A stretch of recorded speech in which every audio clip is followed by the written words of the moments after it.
అనుదినం పఠించిన ప్రేమతోడ నడుపును. ఓ పఠింప శ్రేష్ఠ గ్రంథము Bible. The best book to read is the Bible. The best book to read is the Bible. If you read every day, if you on the way, oh, the best book to read is the Bible. కూర్చుందాం.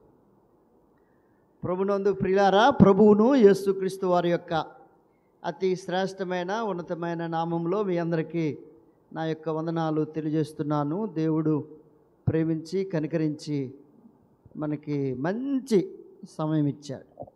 ఎత్తల పైకి very good. చూడు సరిపోయిందా? రండి, దేవుని యొక్క మాటలు చదువుతాము. వాక్యానుసారంగా ప్రభు సన్నిధిలో ప్రభువుని ఆరాధన చేద్దాం. జకరియా రాసిన గ్రంథము 3వ అధ్యాయం. జకరియా రాసిన గ్రంథము 3వ అధ్యాయము. జకరియా గ్రంథము 3వ అధ్యాయము 3వ వచనాన్ని చదువుదాం. యెహోషువ మలిన వస్త్రములను ధరించిన వాడై దూత సముఖములో నిలవబడి ఉండగా. యెహోషువ మలిన వస్త్రములను ధరించిన వాడై. ఏ వస్త్రమట? మలిన వస్త్రము. అది అండర్లైన్ చేద్దాం. ఈరోజు మన యొక్క ముఖ్యమైన అంశం ఏంటంటే వస్త్రము. ఏ వస్త్రము అనంటే యెహోషువ ధరించిన వస్త్రము. యెహోషువ దూత ఎదుట నిలవబడినప్పుడు మలిన వస్త్రములు ధరించిన వాడై కనిపించాడు. దూత అసలుకి యెహోషువ కొరకు ఒక సాక్ష్యం ఇస్తుంది. ఇక్కడ నిలబడిన యెహోషువ ప్రధాన యాజకుడైన యెహోషువ. యెహోషువలు 2 ఉంటారు బైబిల్ గ్రంథంలో. యెహోషువలు ఎంతమంది? 2. మోషే పరిచారకుడైన యెహోషువ, అతడు నూను కుమారుడైన యెహోషువ. ఆ మాట చదవమంటారా? రండి, దేవుని యొక్క మాటలు చదువుతున్నాను. యెహోషువ రాసిన గ్రంథము 1వ అధ్యాయము 1వ మాట. యెహోషువ రాసిన గ్రంథము 1వ మరలా చదువునానా? యెహోవా సేవకుడైన మోషే మృతి నొందిన తర్వాత యెహోవా నూను కుమారుడును మోషే పరిచారకుడైన యెహోషువకు ఇలాగూ సెలవిచ్చును. ఈ యెహోషువ మోషే పరిచారకుడైన యెహోషువ. ఇప్పుడు మనము చదివిన యెహోషువ ప్రధాన యాజకుడైన యెహోషువ. 2 యెహోషువలు. చాలాటి మందికి సత్యం తెలీదు. ఈ భాగాన్ని చదువుతున్నప్పుడు ఆ యెహోషువ ఈ యెహోషువ అంటుంటారు వాళ్ళు. ఆ యెహోషువ ఈ యెహోషువ అనుకుంటుంటారు. చాలా మార్లు ఈ మాటలు చదివినప్పుడు ఇది అర్థం కాదు. గత ఆదివారము 2 వ్యక్తులు చెప్పాను. ఎవరు 2 వ్యక్తులు? గత ఆదివారము వర్తమానంలో స్తెఫను, 2 స్తెఫనులు. బీదవాడైన స్తెఫను, ధనవంతుడైన స్తెఫను. ఇక్కడ నూను కుమారుడైన యెహోషువ, ప్రధాన యాజకుడైన యెహోషువ. ఇతడు ప్రధాన యాజకుడు, యాజకత్వం జరిగించినట్టు వాడు. యాజకత్వం జరిగించినట్టు వాడి కొరకు దేవుని దూత ఒక సాక్ష్యం ఇచ్చేసింది సాతాను దగ్గర. ఏమి సాక్ష్యం ఇచ్చిందంటే చదువుతున్నాను. 2వ వచనం చదువుతానన్నా. 2వ వచనం. సాతాను యెహోవా నిన్ను గద్దించును, యెరూషలేమును కోరుకునే యెహోవా నిన్ను గద్దించును, ఇతడు అగ్నిలో నుండి తీసిన కొరువు వలె ఉన్నాడు కదా అని యెహోవా దూత సాతానుతో అనెను. సాతానుతో యెహోవా దూత చెప్తుంది యెహోషువతో, అగ్నిలో నుండి తీయబడిన కొరువు వలె ఉన్నాడు కదా అని. అంటే సాతానుడు ఒప్పుకోవట్లే. కాదు, అతడు యెహోవా దూత అతన్ని చూసినప్పుడు అర్థమైంది. అతడు ఎలా కనిపించాడంటే మలిన వస్త్రములతో నిండిన వాడై అని రాయబడింది. ఏ వస్త్రం అన్నదట ఆయనకి? మలిన వస్త్రం. దేవదూత దగ్గర నిలబడినప్పుడు సాతానుడు ఫిర్యాదు చేస్తున్నాడు, ఇతడు మలిన వస్త్రముతో ఉన్నాడు అని. పాపముతో నిండి ఉన్నాడు, అపరాధముతో నిండి ఉన్నాడు, శాపముతో నిండి ఉన్నాడు, అవిధేయతతో నిండి ఉన్నాడు. వస్త్రమేకము కూడా మలినమే. ఎక్కడ చూద్దామైనా పరిశుద్ధత లేనే లేదు. ఇప్పుడు యెహోవా దేవదూత ఇప్పుడు చెప్తున్న మాటలు చదువుతున్నాను. 4వ వచనము. దూత దగ్గర నిల్చున్న వారిని పిలిచి ఇతను మైలు బట్టను తీసివేయడని ఆజ్ఞాపించి నేను నీ దోషమును పరిహరించి ప్రశస్తమైన వస్త్రములతో నిన్ను అలంకరించుచున్నాను. చాలు. ఏ వస్త్రాన్ని తీసి? మలిన వస్త్రాన్ని తీసి నీకే వస్త్రాన్ని ఇచ్చాడు? ప్రశస్తమైన వస్త్రము. పాపముతో, దోషముతో, అపరాధముతో నిండిన వస్త్రాన్ని తీసివేసి ఏ వస్త్రాన్ని ఇచ్చాడు? ప్రశస్తమైన వస్త్రం. అందుకని ఈ పాట పాడాం. పేద నరుని రూపము ధరించి ప్రభువు నీ కొరకు సిలువలో బలైపోయాడు.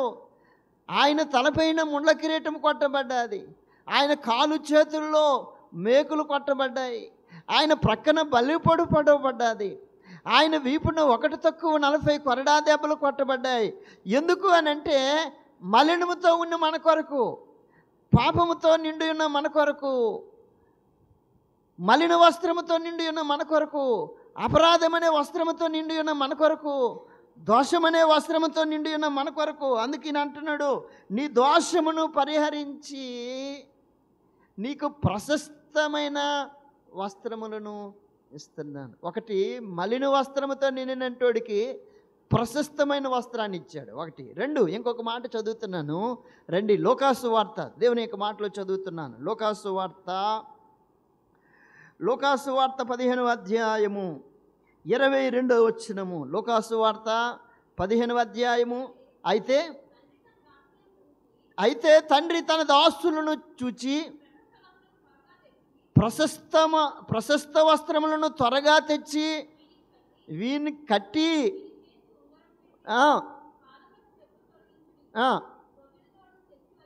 చాలు. ఏ వస్త్రం తెమ్మన్నట? ప్రశస్తమైన వస్త్రము తెచ్చి. ఎవరికి? తప్పిపోయినట్టోడికి, తప్పిపోయిన కుమారుడికి ఏ వస్త్రము? మలిన వస్త్రముతో ఉన్నట్టు వాడికి ప్రశస్తమైన వస్త్రమే, తప్పిపోయినట్టు వాడికి కూడా ఏ వస్త్రము? ప్రశస్తమైన వస్త్రము. యెషయా గ్రంథం 53వ అధ్యాయము 5వ వచనంలో ఆ మాట ఉంటుంది. మనమందరము గొర్రెల వలె త్రోవ తప్పి ఉండగా. మనం ఎలా తప్పిపోయామట? గొర్రెల్లాగా. ఏడు తప్పిపోయాము? త్రోవ తప్పి ఉండగా. రోమిలికి రాసిన పత్రిక 3వ అధ్యాయము 11వ వచనంలో ఈ మాటలు ఈ విధంగా రాయబడి ఉన్నాయి. నీతిమంతుడు లేడు, ఒకడును లేడు, ఎవడునూ లేడు, అందరూ త్రోవ తప్పి ఏకముగా పనికి మారిన స్థితి. అర్థమవుతుందా? మలినమైన వస్త్రము ధరించుకునే స్థితి, తప్పిపోయిన స్థితి. ఎలా తప్పిపోయాము? గొర్రెల్లాగా ఎవరికిష్టమైన త్రోవకి వాళ్ళు తొలగిపోయారు. దేవుడు మానవుడిని చూచినప్పుడు ఒక క్రమమైన పద్ధతిలో లేడు. మానవుడు ఒక పద్ధతిగా బ్రతకట్లేదు. మానవుడు తనకిష్టమైన రీతిలో త్రోవనే తప్పిపోయాడు. అందుకే సీను పాటల పుస్తకంలో మంచి పాట రాసిడేటి. తప్పిపోతి మీలలో గొర్రెలను బోలియు, తప్పిపోతి మీలలో గొర్రెలను బోలియు, తప్పులెన్నో చేసి శిక్షార్హులమైతిమి, తప్పులెన్నో చేసి శిక్షార్హులమైతిమి, అర్పించెను ప్రాణము మంచి కాపరి అయి, అర్పించెను ప్రాణము మంచి కాపరి అయి, తప్పులొప్పుకొనుము నువ్వు రక్షించున్. తప్పులొప్పుకొనుము నువ్వు రక్షించున్. యెహోవా మహాత్యము ఎంతో, యెహోవా మహాత్యము గొప్పది ఎంతో, గ్రాహింప సాక్ష్యము కానిది. గ్రాహింప సాక్ష్యము కానిది. చాలు. గొర్రెల్లాగా త్రోవ తప్పి ఉండగా తప్పిపోయిన కుమారుడు తిరిగి తండ్రి దగ్గరికి వచ్చినప్పుడు, తండ్రి యొక్క దగ్గరికి వచ్చి క్షమాపణ కోరినప్పుడు, పాపక్షమాపణ కోరినప్పుడు, తన పాపములన్నీ తండ్రి ఎదుట ఒప్పుకున్నప్పుడు తండ్రి ఏం చేశాడంటే ప్రశస్తమైన వస్త్రాన్ని తీసుకుని వచ్చాడట. ఏమని ఒప్పుకున్నాడట తండ్రి దగ్గరికి వచ్చి? 15వ అధ్యాయం 18వ వచనం, లోకాసు వార్త 15:18. తండ్రి వెళ్ళి, తండ్రి నేను పరలోకమునకును విరోధముగాను నీ ఎదుట ఏం చేశాను? పాపము చేశాను. దేనికి విరోధముగా? పరలోకానికి విరోధముగా నీ ఎదుట ఏం చేశాను? పాపము చేశాను, పాపము చేశాను. ఎంత గొప్ప సంగతి! తప్పిపోయినట్టు వాడు తన పాపాన్ని తాను తెలుసుకొని తండ్రి దగ్గరికి వచ్చాడు.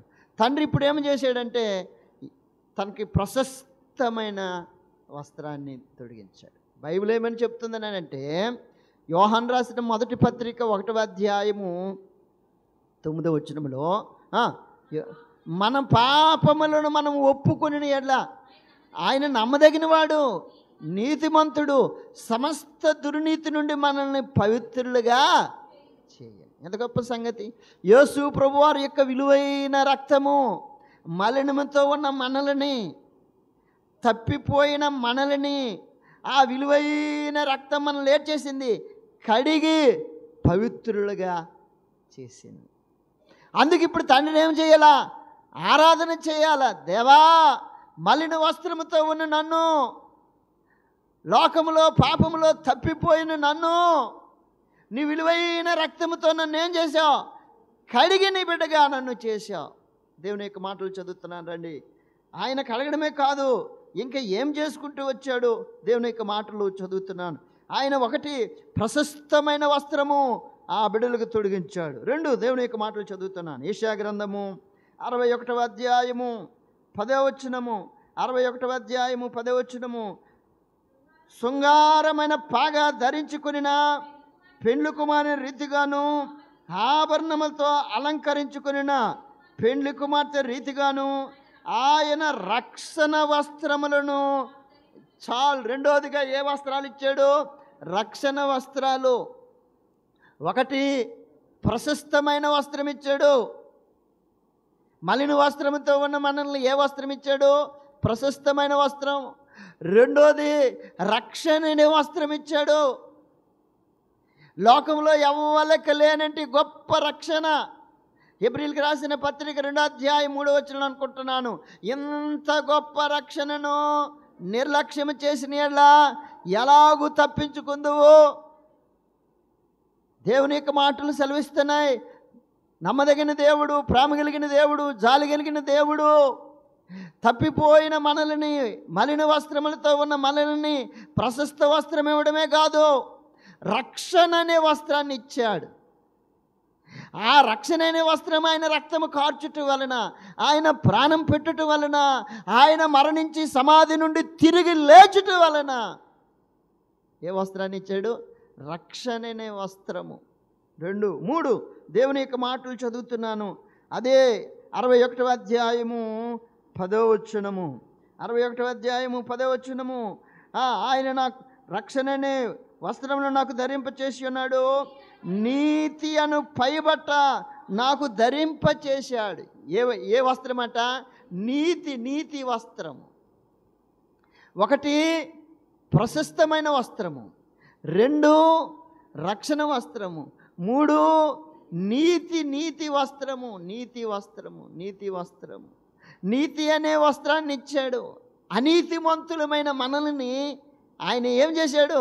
నీతిమంతులుగా చేశాడు. నీతి లేదు మనకి. ఏట్లేదట?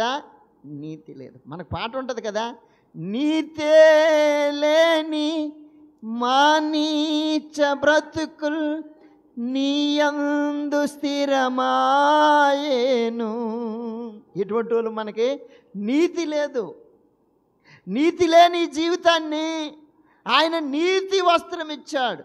ఆయన అంటాడు, దేవుని యొక్క మాటలు చదువుతున్నాను, కొరింథీయులకు రాసిన 2వ పత్రిక 5వ అధ్యాయము 21వ వచనము. కొరింథీయులకు రాసిన 2, ఎందుకనగా మనము ఆయన యందు దేవుని నీతి అగునట్లు, ఆయన యందు మనము దేవుని నీతి అగునట్లు పాపమెరుగని ఆయన మన కోసం ఏం చేయబడ్డాడు? పాపముగా ఎంచబడ్డాడు. అయ్యా, నీతి లేని నా కొరకు, నీతిమంతుడు అయిన నీవు, ఏ నీతి లేని నా కొరకు నీవు పాపిగా ఎంచబడ్డావయ్యా, శాపగ్రస్తుడిగా ఎంచబడ్డావయ్యా. నీతి లేని నన్ను నీ నీతి ద్వారా, నువ్వు కార్చిన విలువైన రక్తము ద్వారా నన్నేం చేశావు? నీతిమంతుడిగా చేశావు. రోమిలికి రాసిన పత్రిక 5వ అధ్యాయము 1వ వచనం మా మాట చెప్తాడు. రోమిలికి రాసిన పత్రిక 5వ అధ్యాయము 1. కాబట్టి విశ్వాస మూలమున మనము నీతిమంతులుగా తీర్చబడ్డాం. చాలు.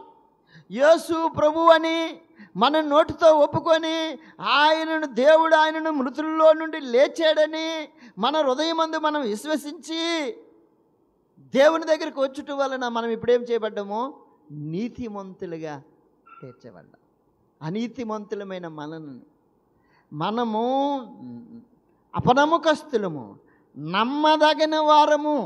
పౌలు ఆ మాటలు చెప్తాడు. చదువుతారా ఒకసారి? రండి, తిమోతికి రాసిన పత్రిక. అపోస్తలుడైన పౌలు ఈ మాటలు చెప్తాడు. తిమోతికి రాసిన 2వ పత్రిక 2వ అధ్యాయము 13వ వచనము. తిమోతికి రాసిన 2వ, మనము నమ్మదగిన వారమైనను ఆయన నమ్మదగిన వాడు. మనము నమ్మదగిన వారము, మనము అనీతిమంతులము, మనము అపనమ్మకస్తులము. అయినా ఆయన ఎటువంటి వాడట?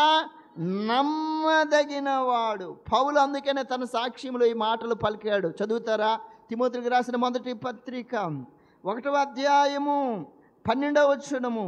తిమోతికి రాసిన, పూర్వము దోషకుడును హింసకుడును హానికరుడునైన నన్ను తన పరిచర్యకు నియమించి నన్ను నమ్మకమైన వానిగా ఎంచినందుకు నన్ను బలపరిచిన మన ప్రభు అయిన క్రీస్తు యేసుకు కృతజ్ఞుడినై ఉన్నాను.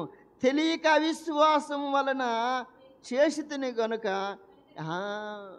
పూర్వము నా జీవితం ఎటువంటిదనంటే అవిశ్వాసిని, అపనమ్మకస్తుడును, నమ్మదగినట్టి వాడును. ఆయన నన్ను ఏం చేశాడు? ప్రేమించుకుంటూ వచ్చాడు. ఆయన యందు విశ్వాసము వలన ఆయన నన్ను ఏం చేసుకుంటూ వచ్చాడు? నీతిమంతుడిగా తీర్చుకుంటూ వచ్చాడు. అనీతిమంతుడినైన నన్ను ఆయన వలన నన్ను ఏం చేశాడు? ఆయన విలువైన రక్తం ద్వారా నీతిమంతుడిగా చేశాడు. అందుకని అంటాడు, నీతి వస్త్రాలు ఇచ్చాడట. ఏ వస్త్రము? నీతి వస్త్రం. సాతాను అన్నాడు, యెహోషువ మంచోడు కాదు అని అంటే, దేవదూత ఏం చెప్పింది?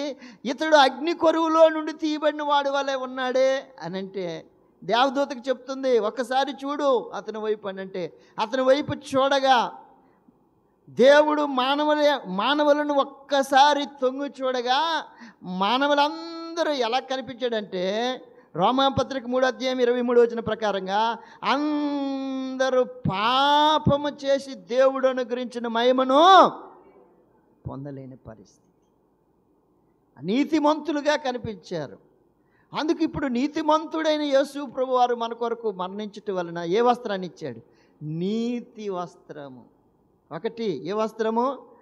ప్రశస్తమైన వస్త్రము. 2, రక్షణ వస్త్రము. 3, నీతి వస్త్రము. 4, దేవుని యొక్క మాటలు చదువుతున్నాను. రండి, యెషయా గ్రంథము 61వ అధ్యాయము 3వ వచనము. 61వ అధ్యాయం. సియోనులో దుఃఖించు వారికి ఉల్లాసమైన వస్త్రాలు ఇచ్చాడు. ఏ వస్త్రాలు ఇచ్చాడు? దుఃఖంతో ఉన్న మనల్ని, మన జీవితంలో ఎప్పుడు దుఃఖమే. సంతోషం ఏమైనా ఉందంటే పుట్టినది మొదలుకొని యేసు ప్రభు వారి దగ్గరికి రాక మునుపు ఎప్పుడు ఏటి జీవితం ఏకమేటి దుఃఖమే. ఎలాగ నడుస్తామా, ఎలా జీవిస్తామా, ఎలా బ్రతుకుతామా, ఎలాగ చలిస్తామా, ఎలాగ ఉనికి కలిగి ఉంటామా, ఎప్పుడు దుఃఖమే దుఃఖమే. దుఃఖము నిట్టోర్పు దేవుడు ఏడు చేశాడు, దూరపరిచాడు. ఆయన దగ్గరికి వచ్చినాం మిక్కిలి ఆనందాన్ని ఇచ్చాడు, సంతోషాన్ని ఇచ్చాడు. దేవుని యొక్క వాక్యం సెలవిస్తుంది. ఏమని రాబడిందంటే, సియోనులో దుఃఖించే వారికి ఉల్లాస వస్త్రాలు ఇచ్చారు. నెమ్మది లేక, సంతోషం లేక, ఆనందం లేక ఎప్పుడు ఏటి దుఃఖమే. హృదయము భయంకరమైన పాపంతో నిండి ఉంది. మార్కు సువార్త 7:21 అంటాడు, లోపల నుండి అనగా మనుషుల హృదయంలో నుండి దురాలోచనలు, జారతనములు, దొంగతనములు, నరహత్యలు, వ్యభిచారములు, లోభములు, కృత్రిమములు, కామ వికారమును, మత్సరమును, దేవదోషనియు, అహంభావమును, అవివేకమును, ఈ చెడ్డవన్నీ లోపల నుండి బయలు వెళ్ళి మనుషుని అపవిత్రపరచును. ఇన్ని రకాలమైన పాపాలు ఎక్కడ ఏలుబడి చేసాయి? హృదయంలో. మరి దుఃఖం కాకపోతే సంతోషం ఎలాగ వస్తుంది? దుఃఖంతో ఉన్న మనల్ని, ఇన్ని రకాల పాపముతో ఉండిన మనల్ని, నెమ్మది లేక ఉండిన మనల్ని, ఆనందము లేక ఉన్న మనల్ని ఆయన ఇప్పుడు ఏ వస్త్రాన్ని ఇచ్చాడు? ఉల్లాసమైన వస్త్రం. యెహోవా చేత విమోచింపబడినట్టు వారు. చదవండి యెషయా గ్రంథము, దేవుని యొక్క మాటలు చదువుతున్నాను. యెషయా గ్రంథము, యెహోవా చేత విమోచింపబడినట్టు వారు సియోనులోనికి ఎలాగొస్తారట? సంతోషంతో.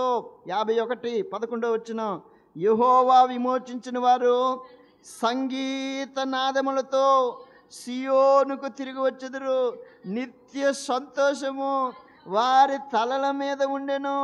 వారు సంతోష ఆనందము గలవారు అగుదురు. దుఃఖము నిట్టూర్పు తొలగిపోయింది. అబ్బాయి ఎంత గొప్ప సంతోషం. ఆదివారం ఐసెకల తల వంట స్నానం చేసి బైబిల్ పట్టుకొని, సియోను పాటల పుస్తకం పట్టుకొని, ఏటమ్మా ఉద్యోగానికైనా సరే అంత స్ట్రిక్ట్గా వెళ్ళరు. ఏట్రా తల్లి అలాగ వెళ్ళిపోతున్నాయి. అవునండి, ఒకప్పుడు జీవితంలో ఏటుండేది? దుఃఖం. యేసయ్య నా హృదయంలోనికి వచ్చటం వలన, నా జీవితంలోనికి వచ్చటం వలన ఏటిపోయింది? దుఃఖం పోయింది. ఏటిపోయింది? దుఃఖం. దుఃఖం ఎన్ని రకాలు చెప్పండి? భర్త చూడట్లేదని భార్య దుఃఖం, భార్య చూడట్లేదని భర్త దుఃఖం, పిల్లల మాట వినట్లేదని తల్లిదండ్రులు దుఃఖం, పిల్లలు చెప్పిన మాట తల్లిదండ్రులు వినట్లేదని ఎవరు దుఃఖం? పిల్లలు దుఃఖం. ఇంకొక దుఃఖం చెప్పండి. ఏ దుఃఖం? సంఘం మాట వినట్లేదని పాస్టర్ గారు దుఃఖం, మేము చెప్పిన మాట పాస్టర్ గారు వినట్లేదని సంఘము దుఃఖం. ఎన్ని దుఃఖాలు. విమోచింపబడినట్టు వారు, యేసు రక్తము చేత కడగబడినట్టు వారు, వారి జీవితంలో ఉన్న దుఃఖమేకమైపోయింది. తెలియదు.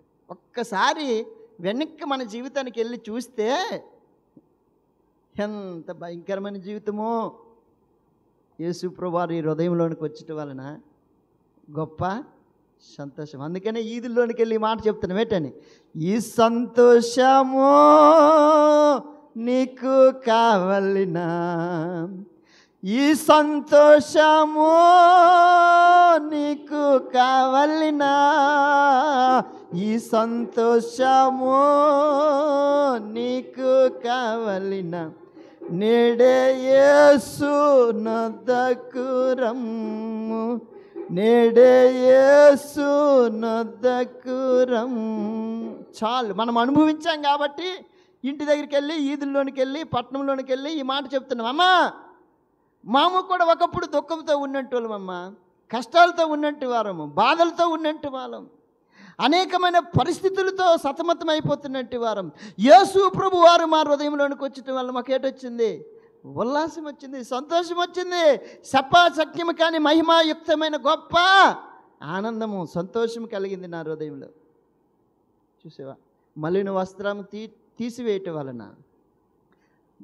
దారి తప్పిపోయిన మనల్ని, పాపమనే ఊబిలో ఉన్న మనల్ని, అపరాధముల చేత పాపముల చేత చచ్చిన మనల్ని, పౌలన్నాడు, పూర్వము దోషకన్ను హింసకన్ను హానికరులమైన మనల్ని ఆయన ఏ వస్త్రంతో నింపాడనంటే, 1 ప్రశస్తమైన వస్త్రం, 2 రక్షణ వస్త్రం, 3 నీతి వస్త్రము, 4 ఉల్లాస వస్త్రం, 5 దేవుని యొక్క మాటలు చదువుతున్నాను రండి. యెషయా గ్రంథము 61వ అధ్యాయము 3వ వచనము, భారభరితమైన ఆత్మకు ప్రతిగా స్తుతి వస్త్రము. ఏ వస్త్రం ఇచ్చాడట? స్తుతి వస్త్రం. ఎంత మంచి మాటలు రాశాడు. స్తుతించే ఈ వస్త్రాలు ఒకప్పుడు లేవు. ఏదైనా తోటలో ఆదాముకి ఇచ్చిన ఈ వస్త్రాలు ఒకడు దొంగలాడేశాడు. ఒకడు ఏంటి చేశాడు? దొంగలాడేశాడు. ఆ కథ చెప్పాడు యేసుప్రభువు వారు ఒక పరిచారకుడికి. లూకాసు వార్త 10వ అధ్యాయము, ఆ మాట చదువుతారా? లూకాసు వార్త 10వ అధ్యాయము 30వ వచనము, 10వ అధ్యాయము 30వ వచనము, 10వ అధ్యాయం. ఒక మనుషుడు యెరూషలేము నుండి యెరికో పట్టణమునకు వెళ్ళుచుండగా దొంగల చేతిలో చిక్కెను. వారు అతని బట్టలు ఏం చేశారు? దోచుకొని, వస్త్రాలేకం దోచుకున్నాడు దొంగడు. ఏ వస్త్రాలు? ప్రశస్తమైన వస్త్రము, నీతి వస్త్రము, రక్షణ వస్త్రము, ఉల్లాస వస్త్రము, స్తుతించే వస్త్రము. స్తుతి చెయ్యు అని అంటే దొంగడు ఏంటంటున్నాడు? నోరు ఇంకేంటి ఏం చేస్తాను, నోరు విప్పకుండా నోరు కట్టేస్తున్నాడు దేవుణ్ణి స్తుతించాలని. అంటే అందరూ పాటలు పాడుతుంటే నీకు సైతన్ గారు ఏటి చెప్తాడంటే, ఆ పాట నీకు రాదు ఏటి, నువ్వు అలా నెమ్మదిగా అంతుంది, గట్టిగా అనుకో. గట్టిగా నువ్వు స్తుతి చేస్తే ఎరుకో గోడలు కూలినట్లు నీ ముందున్న సమస్యలన్నీ ఏమైపోతాయి? కూలిపోతాయి. నువ్వు బాగుపడిపోతావు. నోరు ఎప్పకో, గట్టిగా నోరు ఎప్పకో. దేవుని ఆరాధన చేయడానికి దేవుని మందిరానికి వచ్చినప్పుడు అలాగే ఆరాధన చేస్తున్నారు. సౌండ్ అనేది పాస్టర్ గారు కూడా వినబడకుండా ఆరాధన చేసేస్తున్నారు. ఎవరికి? పాస్టర్ గారికి ఒకళ్ళ సౌండ్, నాకే వినబడలేదని అంటే చెప్పండి. దేవదూత ఉంటుంది కదా, దానికి అస్సలుగా ఆ భాష అర్థమవుదేమో. స్పష్టంగా, దేవా మలినంతో ఉన్న నన్ను, అనీతిమంతుడైన నన్ను,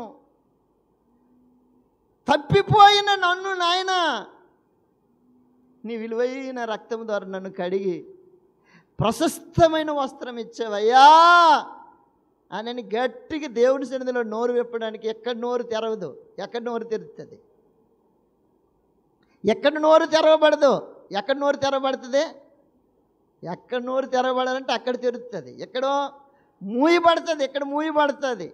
యేసుప్రభువు వారు అన్నారు, నీ నోరు తెరువు, దాన్ని నేను ఏం చేస్తాను? నింపుతాను అన్నాడు. దేనితోటి? బిర్యాను, చికెను, అదే నీ అర్థమవుతుందా?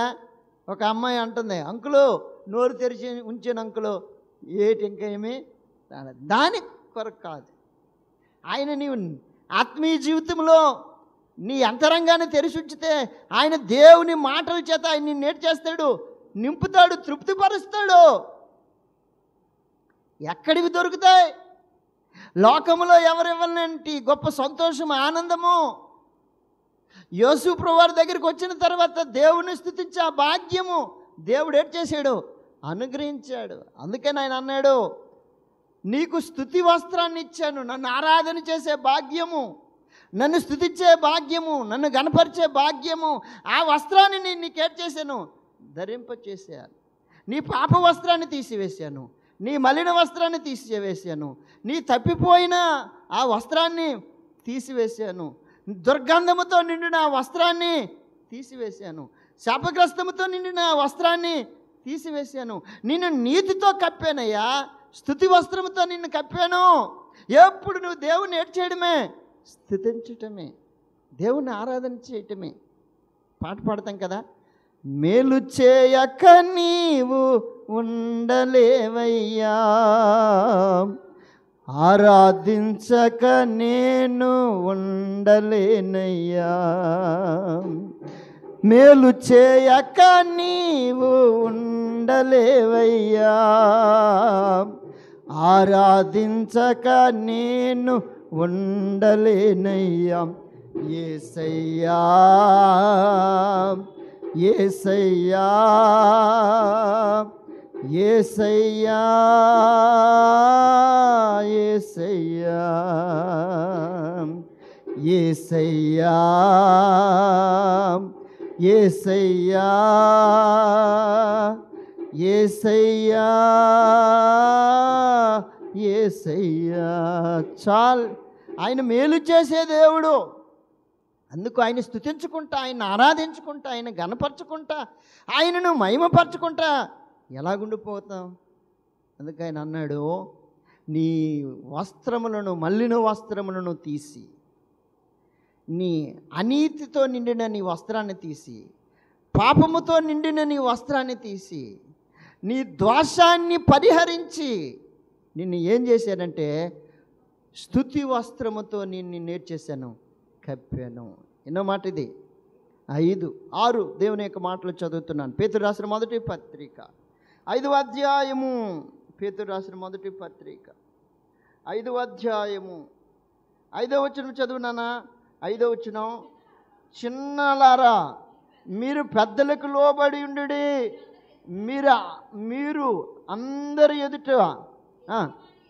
ఎదుటివాని ఎడ్ల దీన మనసను వస్త్రము ధరించుకునేది. చాలు, ఏ వస్త్రాన్ని ఇచ్చాడట? దీన మనసు. దీనత్వమే లేదు మనకి. ఒకప్పుడు ఎటువంటి వాళ్ళము? గర్విష్ఠులము. ఎటువంటి వాళ్ళము? గర్విష్ఠులు. మీరు బహు గర్వంధులు అంటాడు. ఎటువంటి వాళ్ళమాట? గర్వం. మీ హృదయము గర్వముతో నిండి ఉన్నది అని అంటాడు. దీంతో నిండి ఉన్నట్టు అనమాట, గర్వముతో నిండి ఉన్నట్టు. సాతానుడి కొరకు మాట్లాడుతూ ఒక మాట రాయబడి ఉంది. యెహెజ్కేలు రాసిన గ్రంథము 28వ అధ్యాయము. యెహెజ్కేలు రాసిన గ్రంథము తూరు సీదోను పట్టణమును గుర్చి ప్రభువు మాట్లాడుతూ ఈ మాటలు పలికాడు. 28వ అధ్యాయము 28వ అధ్యాయం 2వ వచనం. 28వ అధ్యాయం 2వ వచనం చదువునాను. 20 నరపుత్రుడా, తూరు అధిపతితో ఎలాగూ ప్రకటింపుము, ప్రభువగు యెహోవా సెలవిచ్చినది ఏమనగా, గర్విష్ఠుడవై. ఎటువంటివాడట? గర్విష్ఠుడవై. దీనత్వం ఎక్కడిది? గర్విష్ఠుడు. 17వ వచనం చదువు. 17వ వచనం, నీ సౌందర్యమును చూచుకొని నీవు గర్వించిన వాడవై. చాలు. ఎటువంటి జీవితం ఒకప్పుడు? ఎటువంటి జీవితం అమ్మా? ఎటువంటిదిరా? సౌందర్యాన్ని చూసుకొని ఏడు చేసినట్టు వాళ్ళము, గర్వించినట్టు వాళ్ళు. దేన్ని చూసుకొని? సౌందర్యం. అబ్బా, నేను ఎంత అందగాడును, ఎంత అందగత్తిని 100 సార్లు ఎక్కడ? అద్దంలో చూసుకొని నీకు నువ్వే ఏం చేసుకున్నట్టు వాడు గర్వించి. ఒకసారి వస్త్రము ధరించిన తర్వాత అద్దం దగ్గరికి సుమారు 4-5 సార్లు ఎవరు చూడకుండానే వెళ్తాం. ఎవరైనా చూస్తే ఎన్నిసార్లు వెళ్తాం? ఇంకా చాలా మార్లు వెళ్తాం. అర్థమవుతుందా? అవే మనకి ఏవైనా పెళ్ళిళ్ళు అయ్యాయి అనుకో, ఎన్నిసార్లు వెళ్తాం? పెళ్ళిళ్ళు అయితే అద్దం దగ్గరికి ఎన్నిసార్లు వెళ్తాం? ఒకసారా? వాళ్ళకెవరికో పెళ్ళిళ్ళు అవుతుంటాయి, మనమేమో అద్దం దగ్గరికి ఎన్నిసార్లు వెళ్ళిపోతుంటాము? అద్దం అంటున్నా, అద్దము వదలము అసలుక. నిజం. ఒక దైవజనుడు ఉన్నాడు, ఆయన పేరు చెప్పకూడదు. ఆయన 2 గంటల కాలం వాక్యం చెప్పే ముందు 2 గంటల కాలం అద్దం దగ్గరికి వచ్చి ఉంటాడు దైవజనుడు. 2 గంటల కాలం ఉంటాడు అక్కడ అద్దం దగ్గర. ఆయనకి నన్ను పరిచారకుడిగా వేశారు. ఒకసారి పరిచయం చేయడానికి నన్ను వేశారు అక్కడ. అప్పుడు నేను వెళ్ళాను. వెళ్తే ఆయన జుత్యాకము తెలిపైపోయింది. కానీ ఇప్పటికీ ఆయన టీవీలోని కనబడితే ఆయన జుత్యాకం ఎలాగుంటుంది తెలుసా? నల్లగా ఉంటుంది.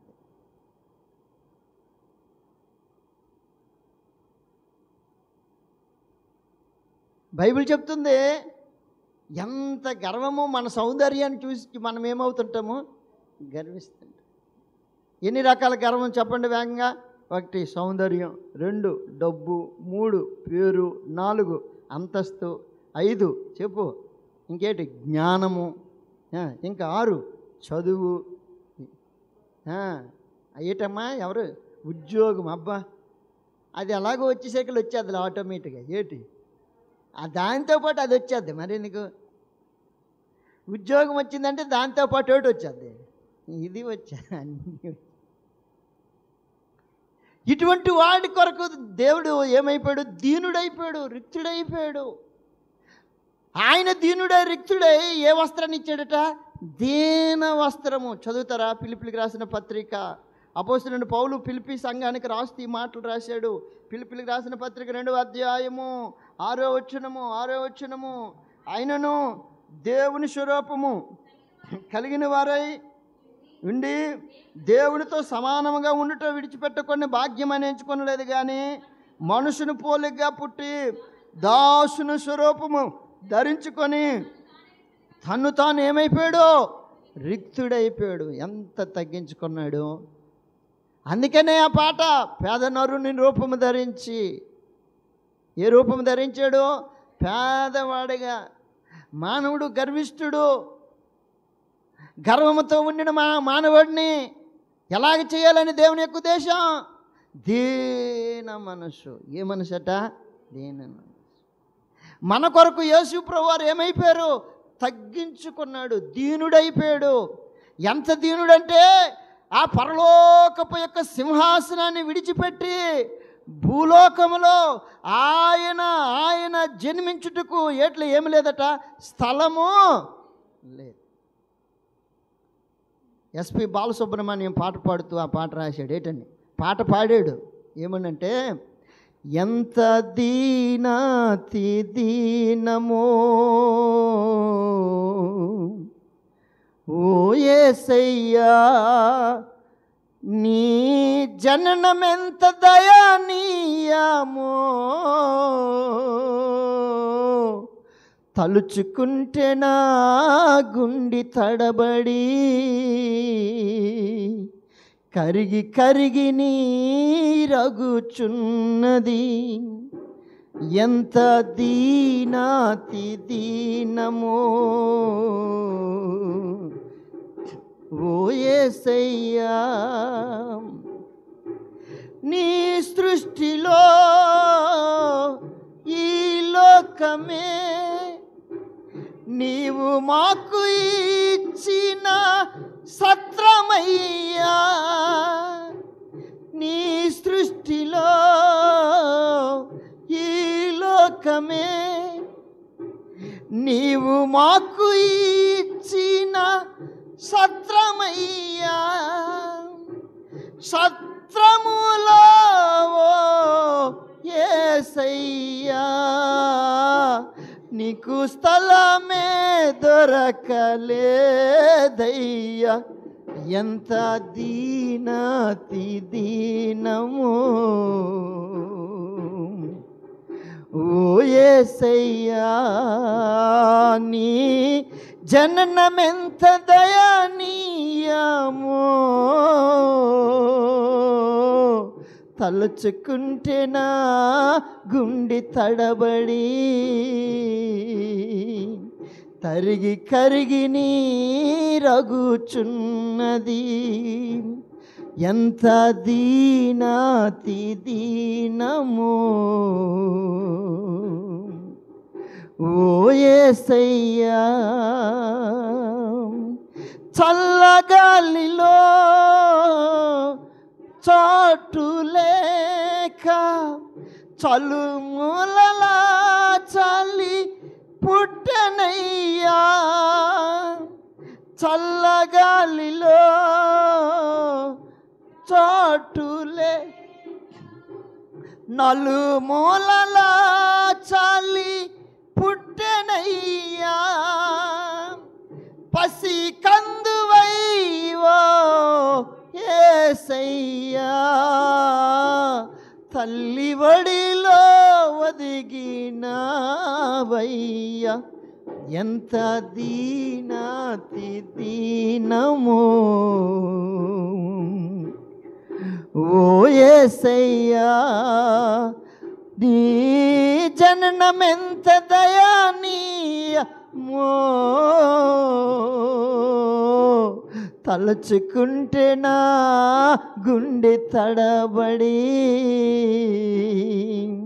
తరిగి కరిగి నీరగుచున్నది.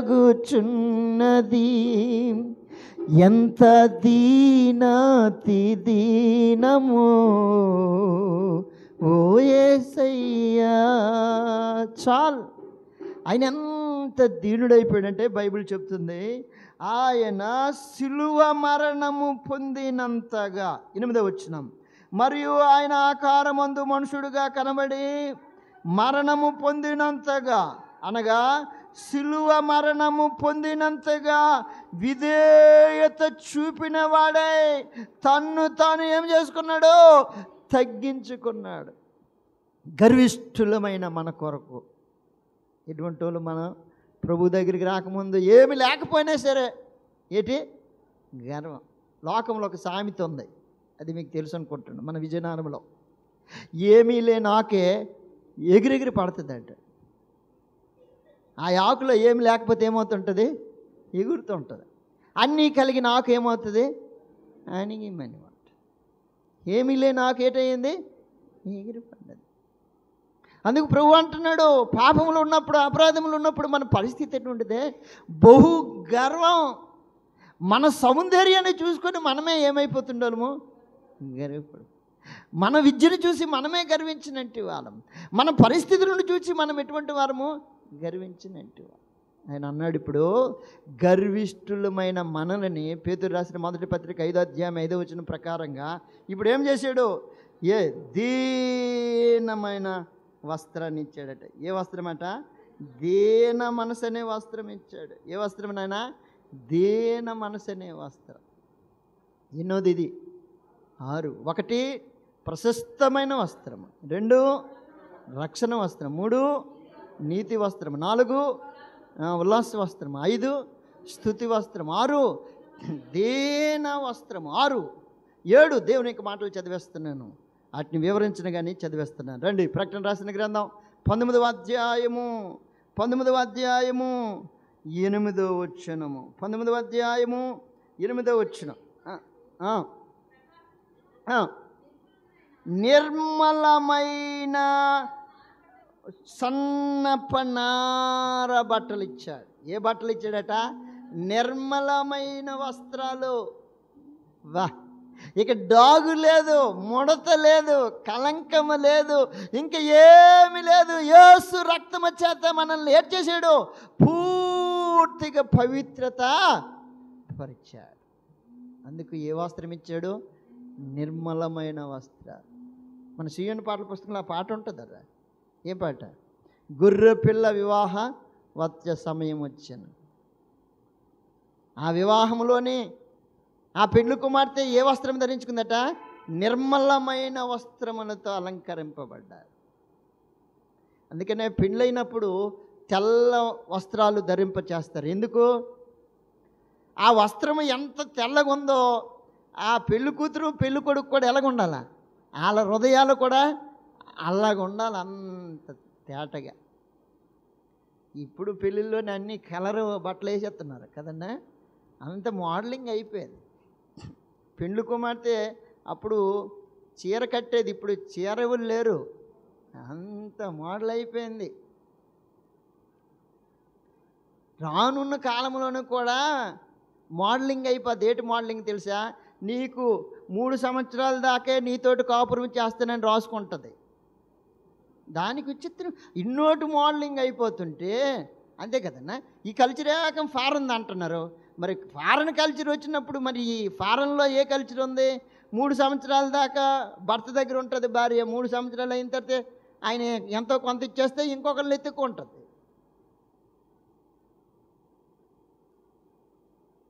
అర్థమవుతుందా? వాటిని ఫాలో అయిపోతున్నారు ఎవరు? దేవుని బిడ్డలు. వీళ్ళు పరిశుద్ధులు అని చెప్తున్నారు, అన్ని దేన్ని ఫాలో అయిపోతున్నారు? వాటిలోనే. పెండ్లి కుమార్తె తన యొక్క చీరను కట్టుకొని తాను వస్తే బైబిల్ ఏమి చెప్తుందంటే, ఒక మాట చదువుతారా? రండి, మత్తయి సువార్త 22వ అధ్యాయం 11వ వచనం లాస్ట్ మాట. 22వ అధ్యాయము 11వ మాట. మత్తయి సువార్త 22వ అధ్యాయము 11వ వచనం చదువునానా. 22:11 వచనం తీయలేదు కదా. రాజు కూర్చున్న వారిని చూచి లోపలికి వచ్చి పెండ్లి వస్త్రము, ఏ వస్త్రం అటమ్మా? పెళ్లి కూతురు ఏ వస్త్రం ధరించుకోవాలి? పెండ్లి వస్త్రం. పెండ్లి వస్త్రం అంటే ఏంటి? కలర్ఫుల్లా? అర్థమవుతుందా? ఏ వస్త్రాన్ని పడితే ఆ వస్త్రం ధరించుకొని నాయన అని అంటే ఆయన అడిగాడు, పెండ్లి వస్త్రం లేకుంటే ఇక్కడికి ఎందుకు వచ్చావని అడిగాడు. క్వశ్చన్ మార్క్ అంతే కదమ్మా. పెండ్లి వస్త్రం లేకుంటే ఇక్కడికి ఎలాగ వచ్చావని అడిగాడు ప్రశ్న. ఇన్ని వెలుపులకు పంపించండి, చీకటి గదిలో ఇన్ని త్రోసివే. యేసు ప్రభువారిని ఎదుర్కోవడానికి నిర్మలమైన వస్త్రములతో అలంకరింపబడి ఏ వస్త్రము ధరించుకోవాలా? పెండ్లి వస్త్రము ధరించుకుంటేనే ఆయన ఏం చేయగలుగుతాము? ఎదుర్కోగలుగుతాం. యెహోషువ, ప్రధాన యాజకుడైన యెహోషువ నిలవబడినప్పుడు సాతాను ఫిర్యాదు చేస్తూ ఉంది. ఏమని ఫిర్యాదు చేస్తుందంటే, అతను ఒకసారి చూడయ్యా, అతను ఒకసారి చూడు అని అంటే అతను ఎలా కనిపించాడట? మలిన వస్త్రములను ధరించిన వాడే ఉన్నాడు. అప్పుడు వెంటనే దేవదూత చెప్తుంది, ఈ మలిన వస్త్రమును తీసివేసి ఏ వస్త్రము ధరించాలా? ప్రశస్తమైన వస్త్రాన్ని ధరింపచేయాలి. ఆయన అర్హుడు. రక్షణక అర్హులము కానీ మనల్ని ఏం చేశాడు? అర్హులుగా చేశాడు మనల్ని. అపోస్తలుడైన పౌలు ఎఫెసీయులకు రాసిన పత్రిక 2వ అధ్యాయంలోని 13-14 వచనాలు చెప్తాడు. విధిరూపకమైన ధర్మశాస్త్రమే కలిగిన ఆ మధ్యనకు గోడను పడగొట్టి మన ఉభయులను ఏం చేశాడు? ఏకము చేశాడు. అందుకు దేవుడిని ఇప్పుడు ఏం చేయాలా? ఆరాధన చేయాలి. దేవా, ఎటువంటి వాడు నేను, గర్విష్ఠుడును. అంతేకాదు, ఎటువంటి పాపపు వస్త్రముతో నిన్నున్నట్టు వాడును, దోషమనే వస్త్రముతో నిన్నున్నట్టు వాడును, మలిన వస్త్రముతో ఉన్నట్టు వాడును, అపరాధమనే వస్త్రముతో ఉన్నట్టు వాడును. నాకు ఎటువంటి వస్త్రం ఇచ్చావంటే ప్రశస్తమైన వస్త్రాన్ని ఇచ్చావయ్యా. నీ రక్షణనే వస్త్రం నాకు ఏడు చేసావు, ధరించేసావు. అందుకు నీకు వందనాలు అని చెప్పి ప్రభువుని ఏడు చేద్దాం, ఆరాధన చేద్దాం. దేవుడి మాటలు దీవించును గాక. ఆమెను. బ్రదర్స్ నుండి ఒకరు, సిస్టర్స్ నుండి ఒకరు, ఒకరి తర్వాత ఒకరు ఆరాధన చేస్తాం.